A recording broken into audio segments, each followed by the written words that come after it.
Hello and welcome. And before I introduce this week's guest, I just want to take a moment to share a recommendation with you. If you're struggling with making important decisions, check out a book called The Necktie and the Jaguar by retired clinical psychologist, Jungian analyst, and shamanic practitioner Carl Greer, in which he reveals how he tapped into the wisdom and the power of unseen worlds for guidance and inspiration. It's a fascinating memoir in which he offers some valuable keys and questions that inspire the kind of thinking that guides you effortlessly on your own path to transformation. And you can find out more at his website, carlgreer.com. And now, joining me today to share the stories behind the 10 books that influenced him the most on his life journey is former professor of physics at the University of Oregon, theoretical quantum physicist, consciousness researcher, and best-selling author, Dr. Amit Goswami. Dr. Goswami, welcome. Hi, Sandie. Thank you for having me. Well, thank you for giving us an insight into your 10 best books. I must say there's some interesting ones there. There's some classics that show up again and again in people's 10 best lists. And there's a few that I'm not aware of, and I certainly wouldn't have read because I'm not a theoretical physicist and I'm not even a mathematician. It's probably the worst subject that I ever had to deal with at school. But tell me, what was it like for you to have to compile your 10 books? Was it a challenging task, or did you find it really easy? Well, it was hard. It's very challenging to list, 10 out of hundreds of books that I have read. And frankly, I had to struggle. But then I thought, well, okay, what you will want is the development of the entire scientific and spiritual. And therefore, it would not be fair not to mention the physics books that really were very crucial for my overall understandings, which later became the source of the breakthroughs that I had. At what age did you find yourself interested in exploring consciousness? Well, that's the thing. I had an experience. I was at a conference, and then I realized that I am pretty unhappy as a person because I was jealous of every speaker. I was feeling inadequate. My speech must have been fairly okay, but I was very unhappy about it. And this went on and on the whole day. I have never felt so jealous about other people in my life. So that kind of threw me. So at 1 o'clock, I went outside. There was a party, so I go outside. And then all of a sudden, this thought comes that, why do I live this way? And that question immediately reverberated and came up with an answer, which is that I don't have to. I can integrate my life with what I do. That was what was lacking. I was doing theoretical physics in such a way it has no bearing on my life. So when was that? That was 1973. Wow. So that started the change, and so I gave up doing the kind of physics I was doing, instead started getting into meaning questions of quantum physics, and that's what eventually led to consciousness. And today, I imagine there are many people at conferences who are very jealous of you. Yes, I'm very happy that the winds are turning this way, and people are very appreciative of quantum theory of consciousness, because this one all the way connects to all the spiritual wisdom traditions. And this is why when I got your letter, it was kind of fun. But then when I started doing it, it was not fun, as I said. Although I must say that other guests tell me that after they've done it, they think, wow, that was a really interesting process. Yes. It's Yes. like a bit of a life review, they say. Gave them an opportunity to look back over their life and see how much they've changed and what changed them. So let's start with your very first book, which is one that you say made the most impact on your professional life in physics. And that was The Principles of Quantum Mechanics by the English theoretical physicist Paul Adrian Maurice Dirac. Yeah. What was it about that book that really made a big impact on you? Well, usually physics books are written in a kind of recipe way so that we can quickly learn to calculate, because that's the emphasis. There are a few books which are exception. David Bohm wrote one. I read that one too. But Dirac's book was the most incisive. And, frankly, this is a man who was very special to physics students because of who he was, his personal character. He didn't speak very much, but regarded very highly in physics circles. I have never met him, but I met a student of his. So this student of his was talking about him with such high regards, and he is not a slouch either.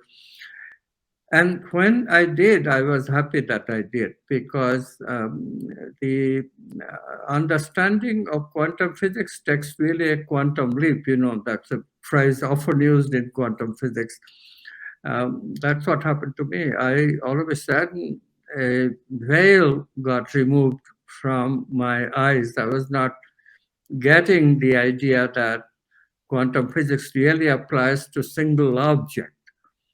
Although the mathematics is done calculating probabilities, and that's what is emphasized in the classroom, and that's what I was learning to do, but that does not really get you the picture that quantum physics creates. So why is it so radical compared to Newtonian physics? And this is where Dirac's book really helped, because it said squarely that no, it's not a probability, statistical aspect of things. It is really works for single objects. As soon as I realized that, later on, now this is when I first read it, I was 17-year-old. That was long, long ago. And of course, I moved on because this idea helped me in doing physics too. But later on, when I came back to quantum physics, this idea was crucial, because people still insisted, many people who want to understand the meaning of quantum physics, they insist that since we have a statistical probability interpretation, who needs to talk about single objects?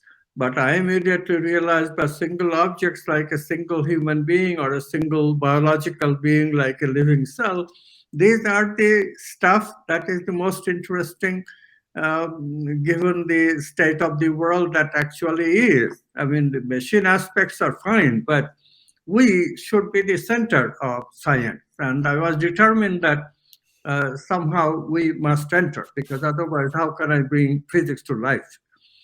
And I was convinced that there must be an entry, otherwise, why did this momentous experience happen in that particular way?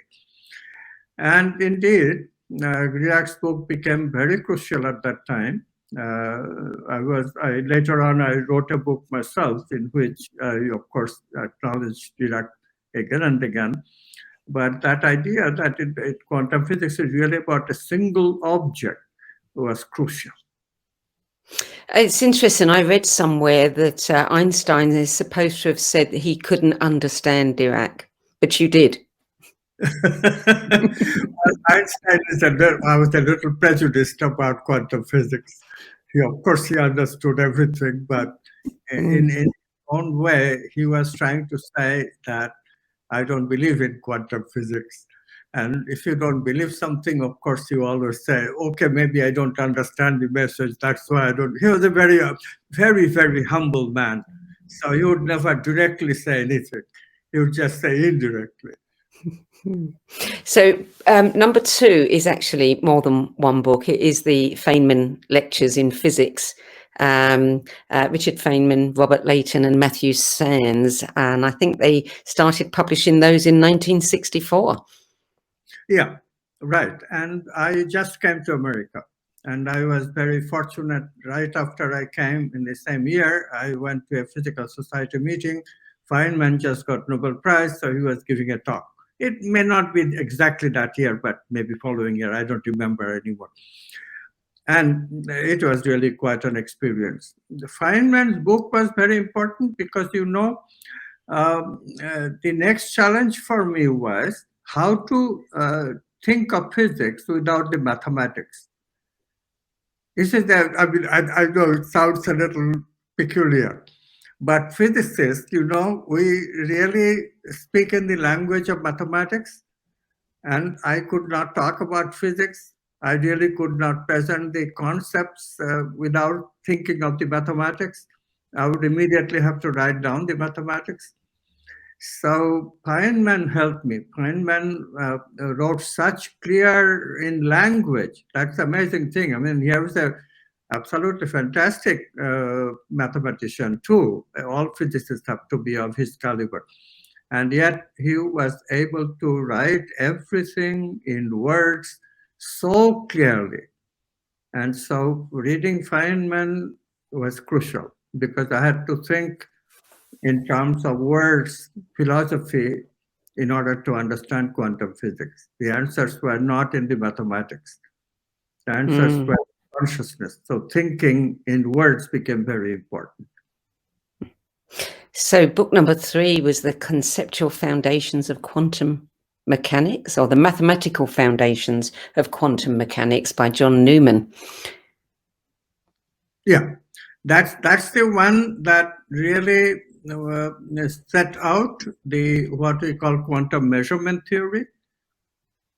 Before that book were written, people really did not take the measurement theory very seriously. It was all summarized in a mathematical statement called the reduction postulate.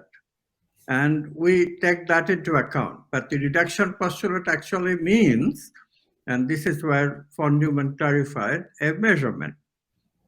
When you measure the possibility wave, quantum physics says objects are a bundle of possibilities, which can be called a wave of possibility. And only when you measure, the possibilities become actuality. What does that mean? Is that possibility has many facets. Like I can have the possibility of choosing to be on your show or not choosing to be on your show, right? 2 facets. I chose the one, of course, to be on your show delightedly. So in this way, what position the electron is going to show up is not given in the quantum equation, but you have to measure. Then only we can tell which position the electron actually is going to show up in physical reality, in space and time. So quantum physics, to make sense of quantum physics, you've got to take into account measurement, and this is what von Neumann did. Without von Neumann, nobody took the measurement process very seriously. Von Neumann said, well, who measures? It's not the Geiger counter. Geiger counter or a cloud chamber or a photograph can take a photograph. But the photograph is also a quantum object. So photograph itself cannot choose. What chooses is observer. Observer's Yes. consciousness. And Yes. that's how the original idea came, that observer is involved. Of course, people found paradoxes with it. And I solved that paradox. That was really my big accomplishment in terms of nitty-gritty. But actually, it was much more than that because it gave entirely new metaphysics for doing science. So it became very big. But initially, it was just that von Neumann had created a paradox with his idea, and I solved that paradox. You know, I was watching a movie last week. It was The Man Who Knew Infinity. I don't know if you've seen that movie, but it was released a few years ago, and it was about the Indian mathematician Ramanujan. I don't know if that's how you pronounce his name, but what was so interesting, and I think this was back at the early 1900s, when he ended up going to Oxford, and people just couldn't believe that he had, cracked things that none of the scholars could. But at the end of it, it said at the very end that it's only now that people are beginning to understand that his mathematics is exactly what we need for quantum, to understand quantum physics. Well, yeah, I mean, this is the kind of thing that is similar in quantum physics as well as every bit of science. These scientific ideas are a matter of intuition. And Ramanujan's life is a clear example of somebody whose intuitive dimensions were far superior than anyone. I mean, they were in history, entire history of mathematics. Of course, people do great discoveries all the time, and their discoveries are no less important. But this instant flashing in his mind, intuition, that is something very special. It reminds you of no less than spiritual people. They are the only others who get answers like that. Yeah. So in a way, quantum physics has explained how Ramanujan was able to do what he did. So yes, it's like a circular. It's come full circle. Leap, no doubt. So quantum leap and the entire idea of theoretical physics, this is the most amazing thing. So when I had my breakthrough discovery, the first thing I did was to write a paper on theory of creativity, because this is the central point of quantum physics. So long as we consider ourselves as conditioned being, we have materialist physics, materialist science, which gives you pretty good answers already. Behavioral psychology, cognitive behavioral science now. The mechanical part of us is completely answered.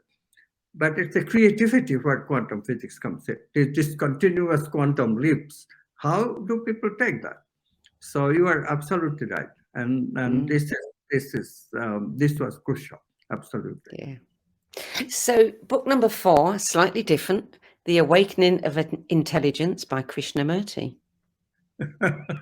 Yes, that's a very special book. Of course, Krishnamurti was a great spiritual teacher and contemporary. And, when you do physics of consciousness, the way to approach it, I am really kind of sad to find that so very few people think this way, but it's really not very special thinking. This is how science works. Science, my advisor himself said to me, which was very useful to me, that look, science predicts all kinds of things which are regular. But usually theories would predict also something which is irregular, unusual. And always look at those unusual phenomena. Are there unusual phenomena to explain? That's where you concentrate, not the usual phenomena. So I took that to heart.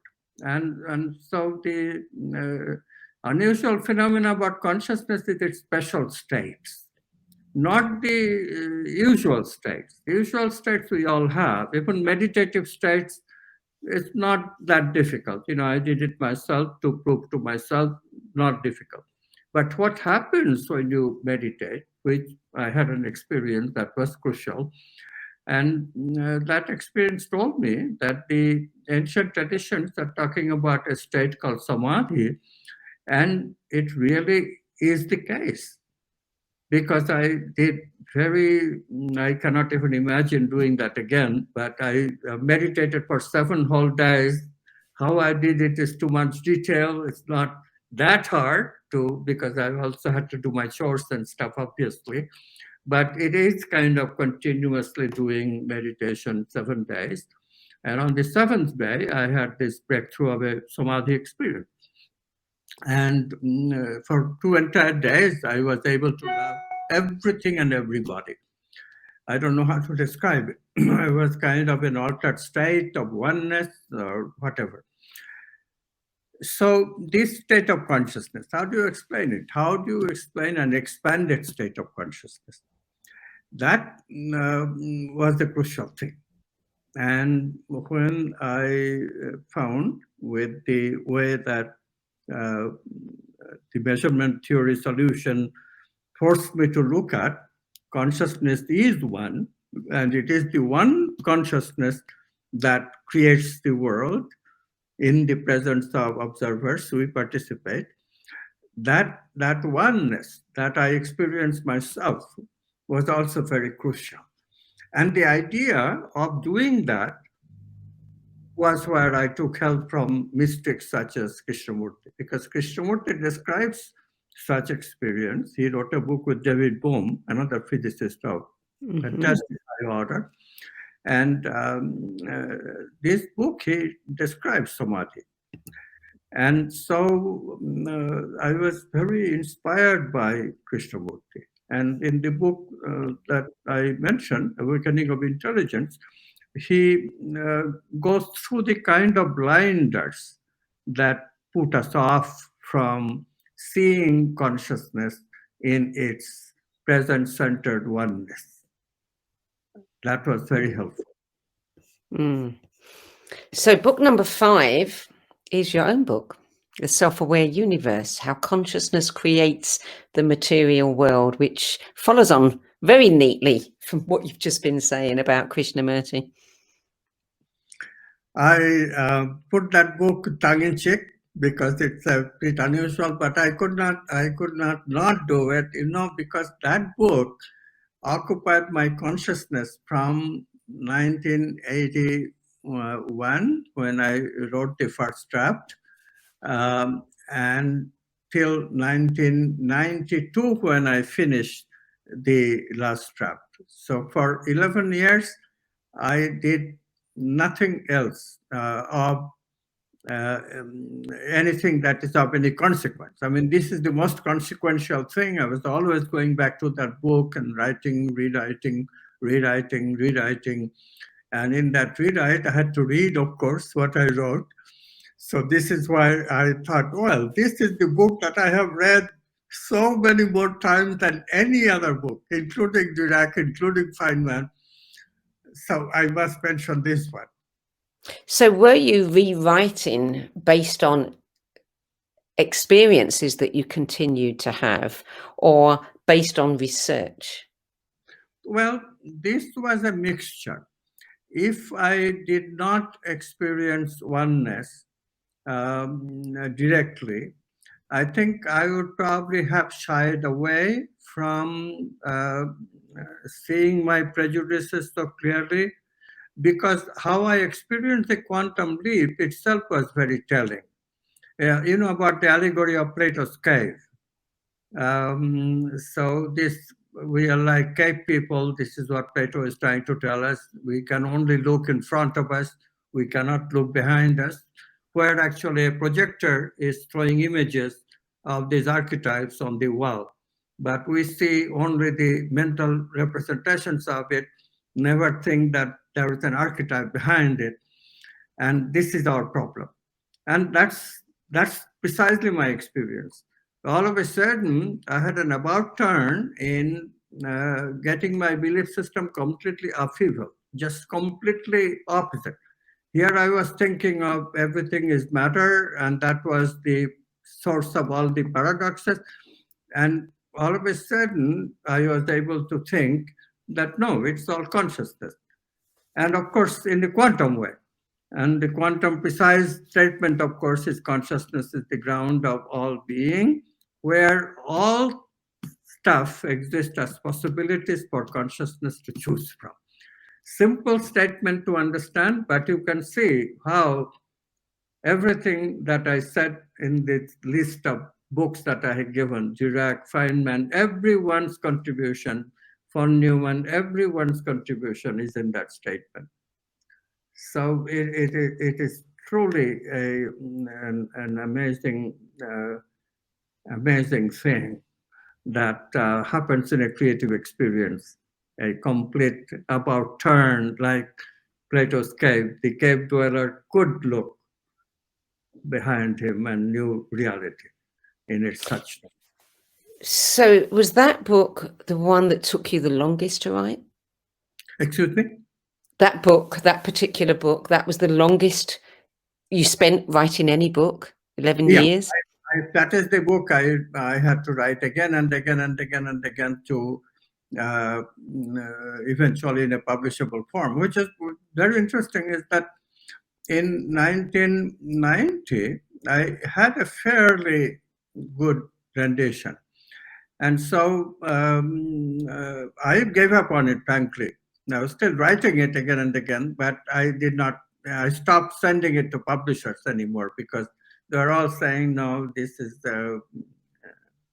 whatever. And so this man in my same town as I lived, Eugene, he read it and he said, this is an excellent book. You should publish it. So he took it to Jeremy Tarcher, who was the president of J.P. Tarcher book publishers. And Jeremy was a very unusual man. He single-handedly supported a lot of consciousness research those days. Yes. He published unusual books. So he, my friend, was able to convince Jeremy to publish it. So we had a contract. I made more corrections, submitted a final draft, and my editor there, he accepted it, and then it went to Jeremy. And this is the man who everything he has to go through him, and he didn't like it. He said, "No, this is still not strong enough. This is not strong enough case for people to believe you." So then he found me a very incisive editor, and this editor and me worked and worked and worked and worked until it was in that final form. So it was quite an experience. I had to be creative beyond belief. I mean, the book starts with an imagined scenario with Picasso's, my favorite picture of Picasso's Guernica. And I could never have written it unless Jeremy was putting this constant pressure. Got to be interesting, got to make the book a something that is absolutely essential for today's people to relate to. Yeah. It's definitely got to resonate. And it's interesting because that book was called A Model of Clarity by Kirkus Reviews. So you got there in the end. Persistence. Yeah. So book number 6 is The Rediscovery of the Mind by John Searle. And this is the one that talks about, you say it made it clear to you that the mind isn't the brain. The brain, yeah. SelfAware Universe was written in a very tricky way. And the tricky thing was that I still didn't understand mind. It was a gap in my consciousness. But of course, you know, when you write a book for popular consumption, in scientific paper, it's okay. There I would have written that, okay, but the problem of mind is still not solved, so next subject of research. But in a popular, people cannot say those kinds of things. They have to sort of avoid such issues that you don't know the answer to. So that's what I did. That's what was tricky. But I, of course, was very unhappy about not understanding mind. Is mind still brain? Because mind has that aspect of computability that everybody talks about, you know. Of course, I knew that too. Everybody knows that. You know, mental stuff has two characteristics. Information is the basic characteristic. And information can be, if it is one-to-one, information can be represented by a symbol. And we can do computation.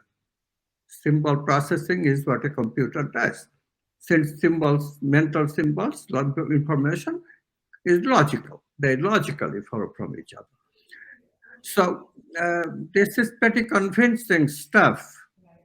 And of course, John Searle, he pointed out something that I already knew in connection with creativity. I was writing about it, but this is the thing. It's repeatedly, it amazes me how dense we become when we are focused on one thing. We cannot transfer from one area to another area. So although I was talking about mind and ambiguity and all this, but I could not use the word meaning. And this is where this book, John Searle, actually the book came later. The article that I read, that was what made the difference. The book came 5 years later. Book publishing is a different story, but the article was 5 years earlier, and that's what I read about 1986, 87. And in this, he pointed out with wonderful arguments that mind thinking has two components. One is information, but the other one is meaning. And meaning is something that you cannot define except by analogy. And the analogy he gave, of course, everybody knows, the analogy of grammar. We have syntax and semantics. And that's a fundamental difference, because the syntax, the semantic meaning changes with different contexts. Yeah. So those things I knew. I was just not making the connection. So then I realized, so mind has meaning. It cannot be a brain, because brain can only do computing. And so that was a breakthrough. Then my idea of how to incorporate the mind in consciousness thinking, that took another few years, but eventually I got to that.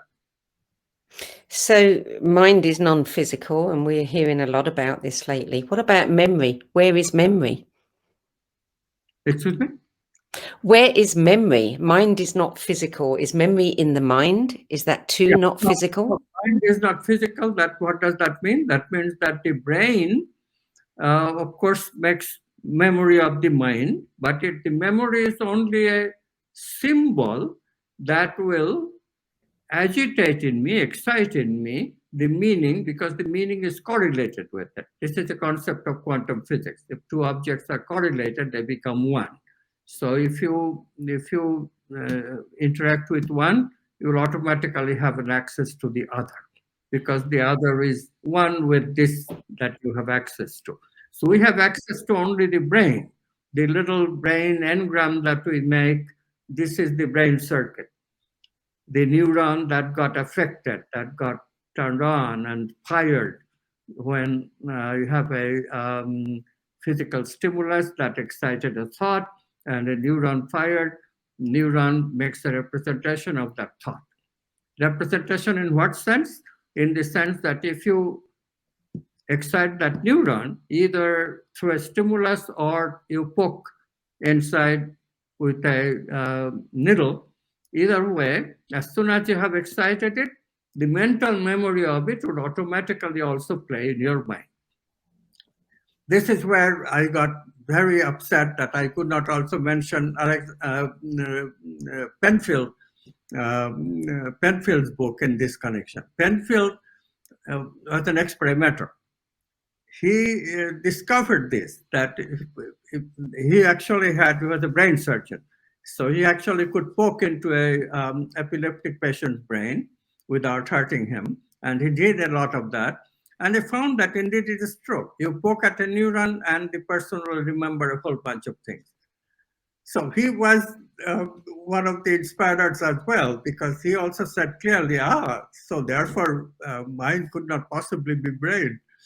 But he was thinking in dualistic terms. And whereas since I have consciousness as the ground of being and quantum physics to guide me, I could think that matter and mind both are possibilities for consciousness to choose from. And so dualism is not necessary anymore. Mind and brain don't have to be separate entity. They could be joined in via consciousness. What is happening then with Alzheimer's, where people lose their memories? Yeah, this is a very, very good question. So what happens with Alzheimer's is that the neuron, what the memory is, that gets a plaque. The plaque is called amyloid beta protein. Mm-hmm. Actually, I apply quantum physics to health. So my collaborator, Valentina Onisor, and I just finished a book on health called Quantum Integrative Medicine, in which we given a theory of how Alzheimer happens. How the plaque happens is really very sad. And this is another place where immune system plays a big role. So what happens to these people is that two things are involved. One thing that is involved is that these people don't go into meaning processing, and therefore they are ignoring some of the basic need for the brain, because they are using brain only to process information and then not really. It's a meaning processing that gets us thinking and understanding and using the brain. Information processing does not do any such thing. This is why kids today are becoming dumb and dumber, as they say. This is really true. And this is what happens when we are old, because we don't want to bother. We become too lazy to think about meaning of things, to understand things. And that is a very dangerous thing to do, because then the immune system cannot identify the cell as a brain cell anymore, because brain cell object is to explore meaning. That's only one thing, however. The crucial thing is also that the immune system, often people become very defensive. And so what happens if you are constantly having defensive reactions to stimuli is that, you know all this because of COVID. Everybody now knows what happens, because immune system gets bizarre and emits these inflammatory molecules. Yes. And that inflammation molecules is what causes the plaque. That makes the plaque. But inflammation is augmented by the fact that the brain cells cannot be identified by the immune system anymore. And therefore, also, like an autoimmune disease, immune system starts attacking body's own cell. So this combination is deadly. And that's how the plaque takes place. And once the plaque is there, that neuron is useless, because it cannot be accessed in the memory that is locked into that. The cell has changed now. It has a covering, and that covering makes it useless for memory storage. So not only the old memory cannot be accessed, these people cannot even make new memory, because the neurons in the hippocampal area, where memory is stored mainly, and also anterior cingulate cortex, they become unavailable for making new memory. So their ability of making short-term memories also disappears. Combination is deadly. Very sad. Wow. Wow. There's a lot more that we could say about that, but we need to move on. Book number 7, famously described as heresy by some scientists, and equally famously, its author's TED Talk was banned by the TED gatekeepers because their science board did not like it. And I love this man's work. A New Science of Life, The Hypothesis of Morphic Resonance, Rupert Sheldrake. Yeah, New Science of Life was another big breakthrough for me to come across it. Because, for a physicist to come across a book of biology and pick it up itself is an event. But such events happen in my life so repeatedly, it's quite amazing. So this was about the mind. And I was not at all surprised finding Searle's work, because I was looking for it. In the case of biology, I was similarly very interested. Okay, so now what's the answer to life? Is there some organizing principle like mind in the creation of life as well? Now you have to understand that I did have biology friends by that time, because they knew and I knew life has something that non-living things don't have.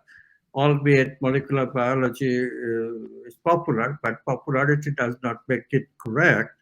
So many biologists were looking for finding alternatives to this idea that life and non-life are the same thing, play of molecules.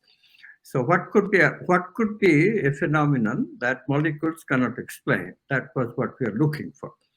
So I was looking for similar thing, like in the case of mind, there is something that is computable, information, and something that is not computable, meaning. So similarly, I was looking for, is there an organizing principle here which governs life, which is not computable, which is outside of any kind of mechanical description? And then I came across this Rupert Sheldrake, a new science of life, that just interested me vaguely, that maybe he's talking about something new. And it was indeed very, very new. And I was so delighted, although to understand and apply it took me a few years, but I knew that this book, I read it again and again to really grasp, because Sheldrake's language again was dualistic and not quite right. And so it is easy to put the book down, not realizing its importance. But of course, I had learned a long time ago that never do that. If something rings true to your intuition, you've got to take it seriously. So I did, and I'm glad I did. There really are crucial points in the development of the quantum science that eventually emerged. One of the crucial things, as I already have said, quantum physics for Newman, and then the other crucial things are these pieces. Mind is one, Rupert Sheldrake's morphogenetic field is one. Those are the organizing principles that consciousness uses. And eventually, absolutely as essential as the idea that consciousness is the basis of everything. And these ideas are something also interesting from another point of view, which is that you see what is happening. In the spiritual tradition, we have the idea consciousness is the ground of all being, but we don't have any science for it. Why? Because we have not been able to connect that idea with how our body works. All we can say is that somehow consciousness is embodied in us, in human beings. We can do these things. But how we do it, they did not understand, could not understand. And because they could not understand, my prejudice here, but I think it is true, whatever we don't understand, we avoid. We say it's trivial, it's not necessary to understand. And that's what these mystics did. They said that the world is illusory, no need to study it. Let's just go for the oneness, and that's what they did. And that was, of course, totally not what consciousness is trying to do with manifestation. And so the science was as essential as the metaphysics that was already there. So in that way, the main contribution to that metaphysics really was these three people, von Neumann, John Searle, and Rupert Sheldrake. Without their help, the ideas would never gel to find a complete science of all our experiences. Yeah. Book number 8, you said that this is a book that moved you emotionally. Memories, Dreams, Reflections, Carl Jung. Why did it move you emotionally? Well, this book was very important because,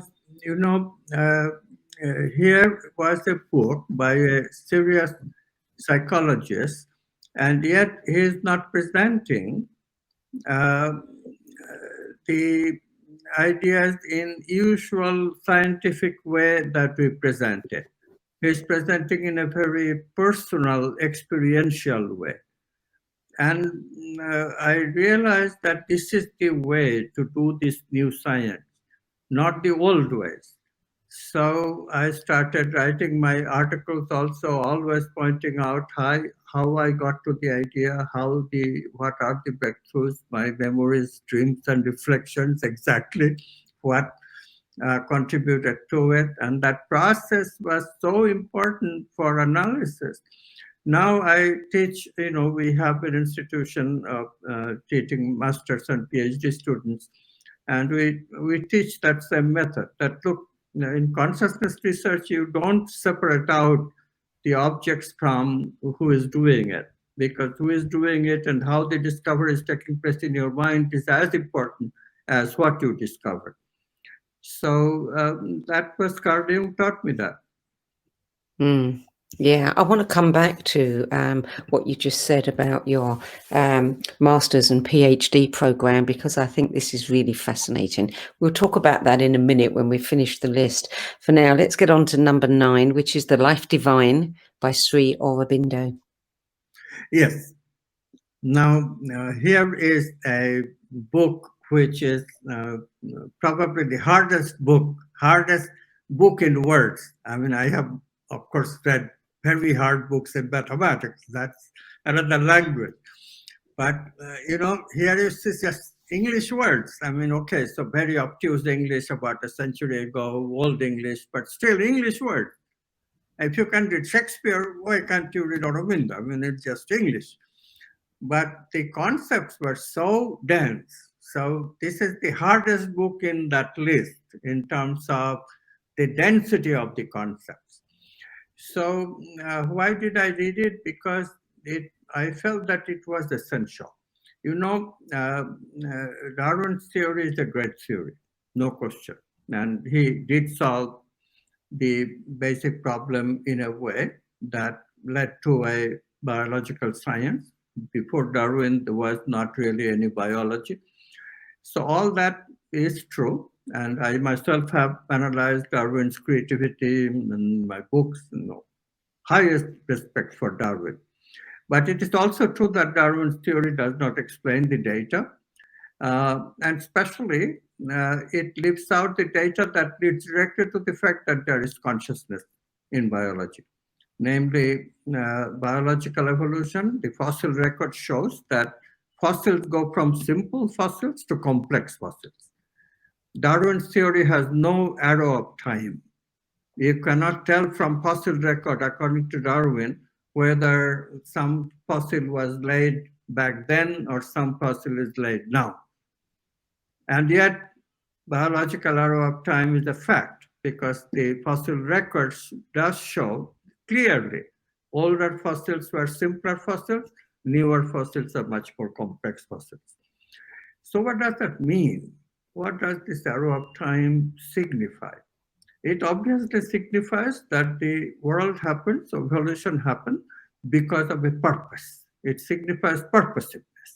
Now you realize that after Aristotle, nobody talks about purpose anymore. When Newton threw away Aristotle's ideas, Newton also threw away the idea of purpose. His ideas, his laws were completely causal. Only cause, initial cause determines everything. And that is the tradition of physics. That is the tradition till this day, until quantum science is changing it, of all science. But evolution, as I said, cannot be understood without purposiveness because of this arrow of time. So how does purposeless comes? In quantum physics, it's very, very obvious. Consciousness chooses, and consciousness can easily choose with a purpose. No big sweat. So we have to just redefine the choice. It's choice with a purpose. Purpose what? Purpose to evolve humankind in a more evolved, more civilized, whatever that means. I mean, okay. Civilized to me is archetypes, so more love, more justice, etc. Okay, but is there anybody else who's talking like this? Support. One needs something. This is the revolutionary idea, and Darwin is so much ingrained in biological thinking that even the most maverick biologists, if you say anything against Darwin's theory, you are immediately out of the room. They will not look at you anymore. So this being the case, I needed support. And Aurobindo, I had a feeling, will give me that support. And so this is how I read and read. It took me about 5 years to eventually break through. and understand that he is actually talking about a theory of evolution based on consciousness. And he is talking about things that, and then I read Terre de Chardin, which is actually easier to understand because his language is much more recent and he writes emotionally, that helps. Aurobindo's writing is very pedantic. So those two people, and here is the limitation of 10 books. I could not mention The Phenomenon of Man, which was a marvelous, marvelous book by Terre de Chardin. So that's the story of that one.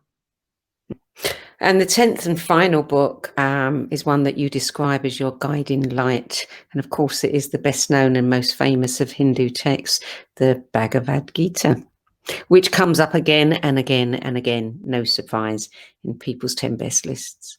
Yeah. Yeah. And it's not a coincidence that it does. Some of my idols, like Robert Oppenheimer, I had a Bhagavad Gita, copy of Bhagavad Gita in his bedside. And it is a very important book because, when we do quantum science, it is a big break from the traditional spirituality, which seeks that oneness and the world is illusory and all that. Bhagavad Gita, although interpreters can interpret anything any which way they like. So Bhagavad Gita has been interpreted in a lot of ways. But if you read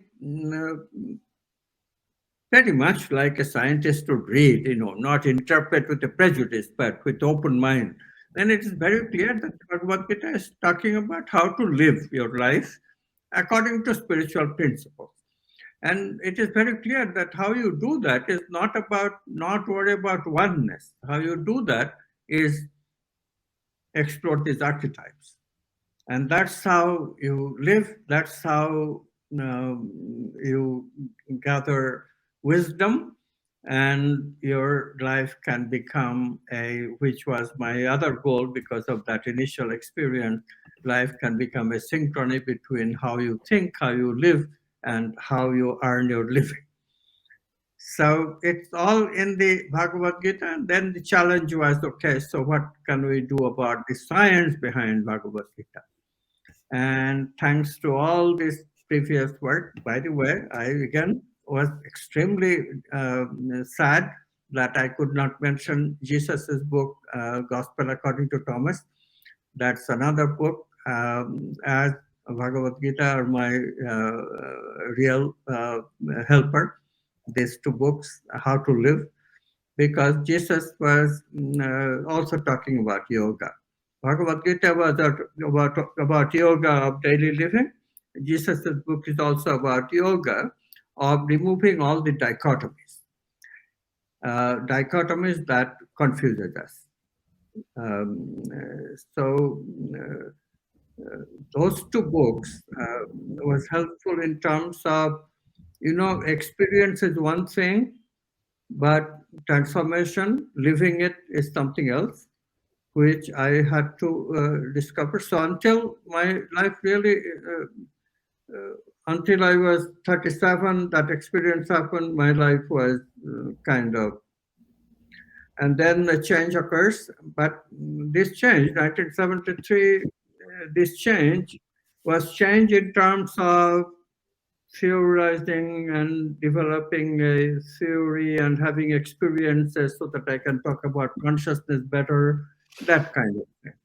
And then in 1999, I met Dalai Lama, part of a group of scientists who were talking to him.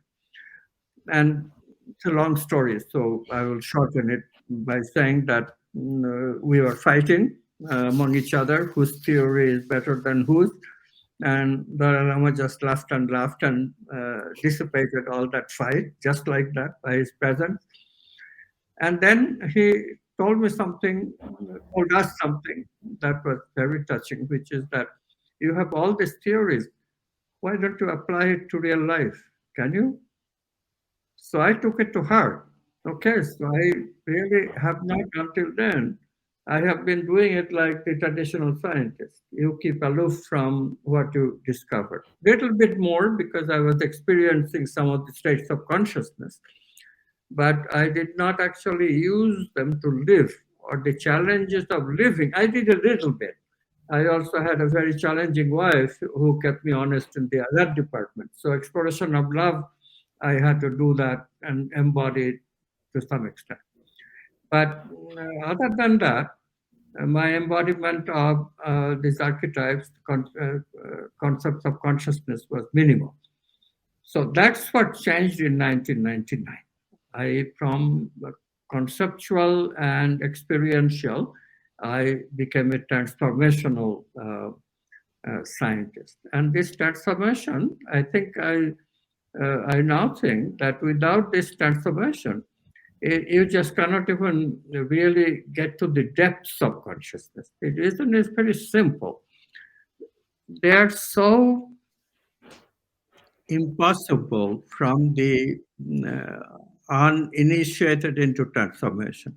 Like loving someone. I already had a little bit inkling of that, but the work I did with my wife was obviously just the preliminary work.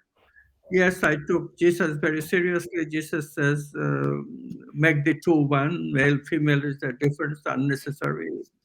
And so I worked a lot about making the two one and succeeded to a certain extent. She had strength in the heart, I had strength in the mind, so we complemented each other. And that was what I thought Jesus was trying to tell me.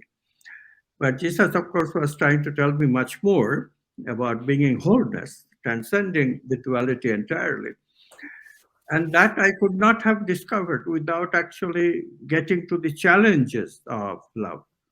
Because this love that I had for my wife was still dependent on her cooperating.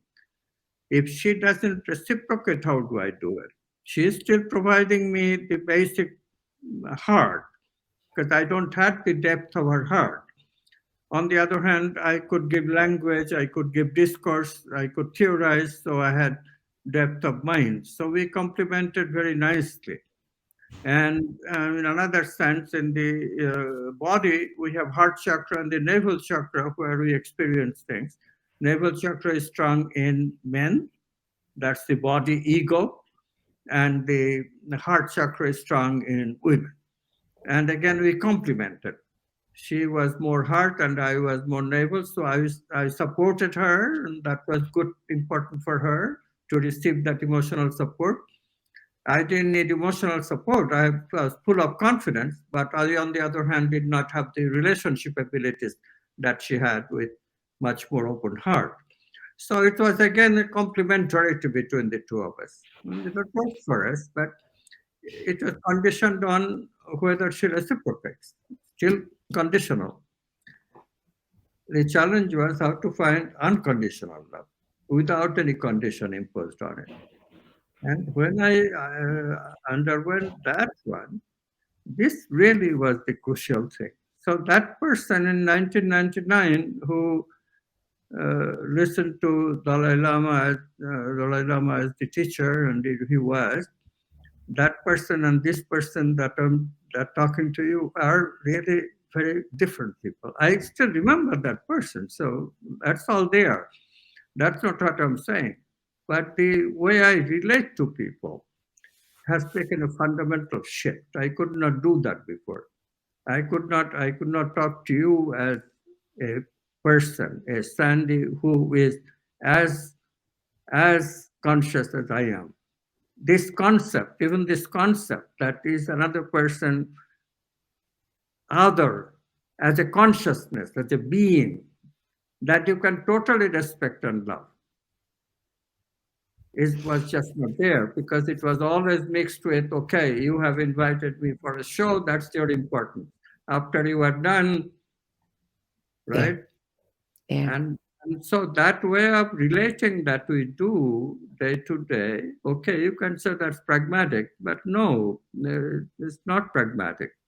Because knowing someone and talking to someone from inside is very different than talking to someone from outside. And we forever remain outside if we do that. So in that way, ultimately, the first 9 books were just science and preparation. But it's the 10th book, along with similar books like Gospel of Cognitive Thomas. These are the real teachings because they are talking about how to transform yourself, how to really change the way you live. But do you think that you could have got there without having gone through those 9 books first? Because it has to be an evolution. You're talking right. I don't think I could have. No. Yeah. No. Yeah. Yeah. You describe yourself as a quantum activist in search of wholeness. Do you think that you have found wholeness now? Well, this is of course, it's a legitimate question. I think we can ultimately only say that we integrate the major dichotomies and don't suffer from the usual conflicts. And that I can say. But on the other hand, there are conflicting stuff in my life. One of the conflicting stuff is, I woke up to these things when I was already getting older. And so I never really dealt with the sexuality in the way of integrating it totally. So much of my talk about sexuality and changing it into love, that path is really not a path that I have traveled. I myself have a handicap there, and I cannot correct it in this life because by age, the whole work, just so sad in a way. The whole work started at age 37, and until I was 50, I was still struggling.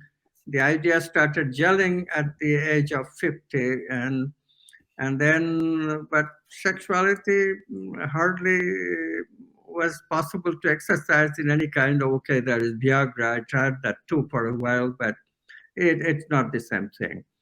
And so that's an unfinished work. And I respect that. I respect the work of those people because they're talking about a very, very important path that eventually has to be integrated in the mainstream path. So there is always things like that which are unfinished. So I would never say that I have achieved wholeness. But having developed your own theory of reincarnation, the possibility is there. Yes.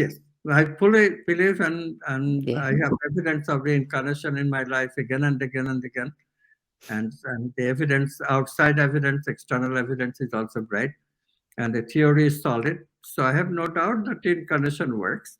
And so I have no doubt that I have to come back and do this thing more. And whether I get to wholeness eventually, we'll see. Cannot predict. We'll see.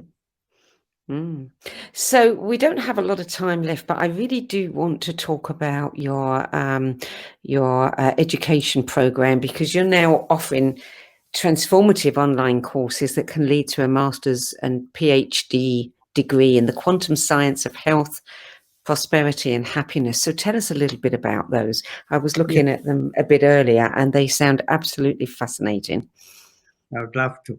So, this is the thing. We teach things that no other curriculum has been teaching yet, although people do talk about it in flippant ways sometimes, most times. Why is this important? This is important because things are happening in the field of health, prosperity, and happiness, so medicine, business, and psychology, where consciousness comes in a major way. We will not be able to survive very long on this planet until and unless we change our worldview. This is why I call myself quantum activist, because it is most important piece of activism is to the change of the worldview that people have.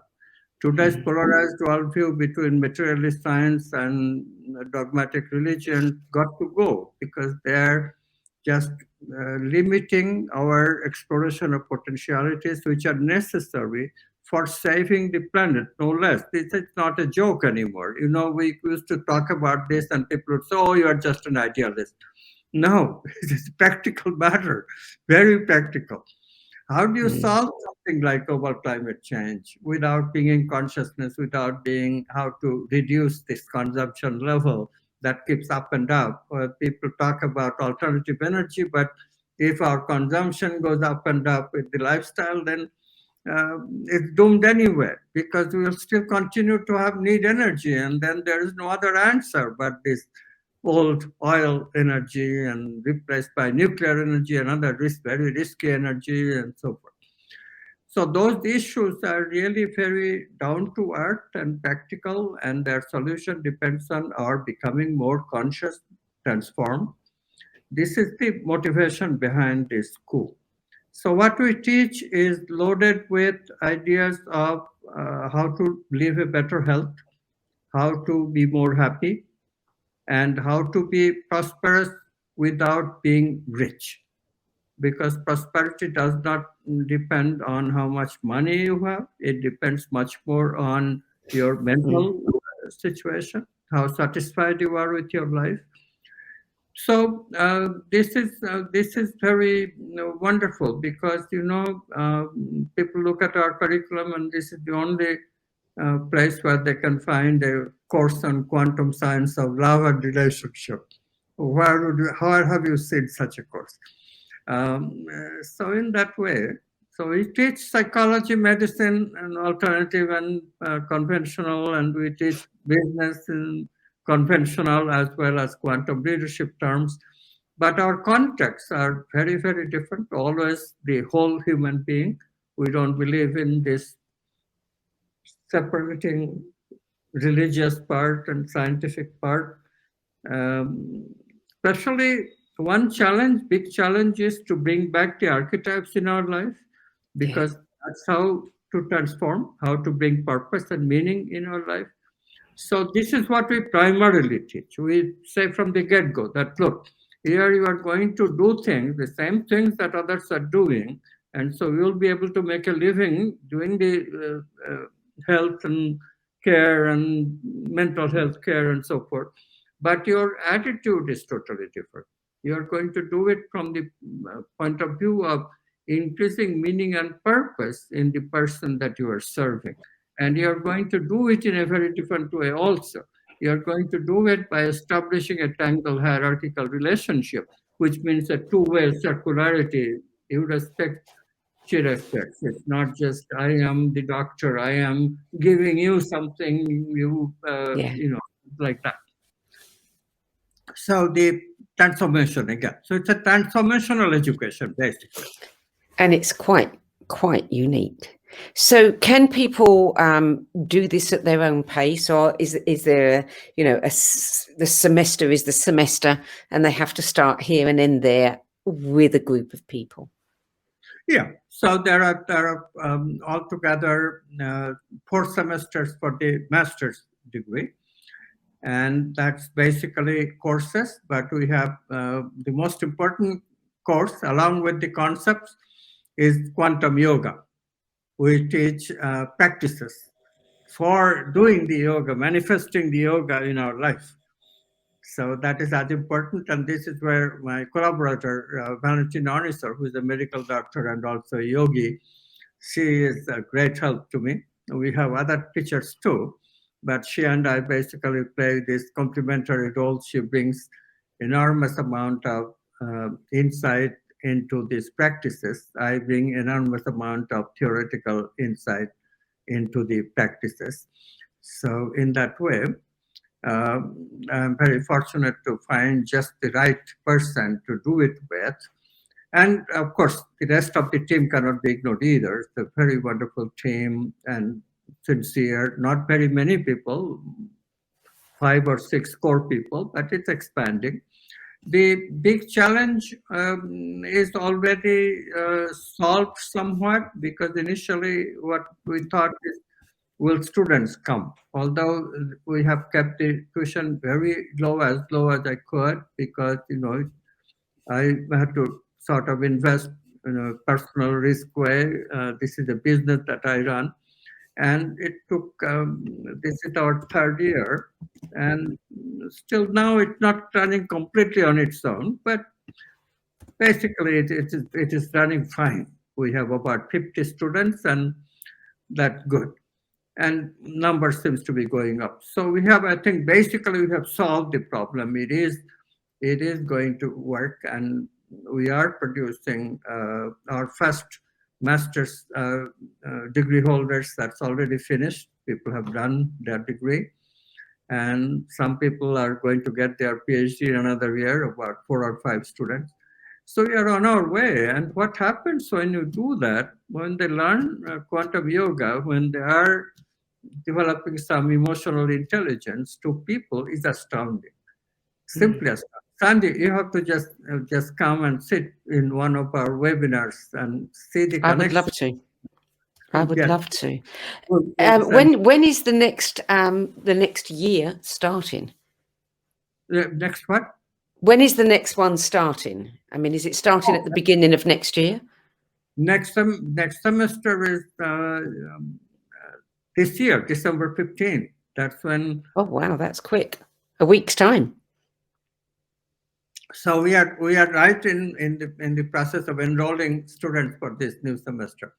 We have twice a year we enroll people first semester and also the second semester. Oh, it's okay. Online, but there is a 10-day proximity education that they have to get. That's a rule in Indian affiliation. It's a rule of the government. We could not bypass it. But it's very good because proximity is needed. Much of it can be done on the internet, agreed, but some things works much more in proximity. So I'm glad that COVID is finally relenting and we can travel again. And so we are very much looking forward to next year. Well, I think this sounds like a really interesting course. Absolutely. Sort of thing that I would want to take. Amit Goswami, it has been such a treat speaking with you, and I want to thank you for adding your 10 best spiritual books to the No BS Spiritual Book Club's library of recommendations. I'm sure people will find it very, very useful. Thank you, Sandie. Thank you. Really nice being on this show. The whole idea is astoundingly wonderful. Thank you. Thank you. Well, before we close, you can find everything that you need to know about Dr. Amit Goswami's Centre for Quantum Activism, his books, blogs, courses, his degree courses and events at amitgoswami.org.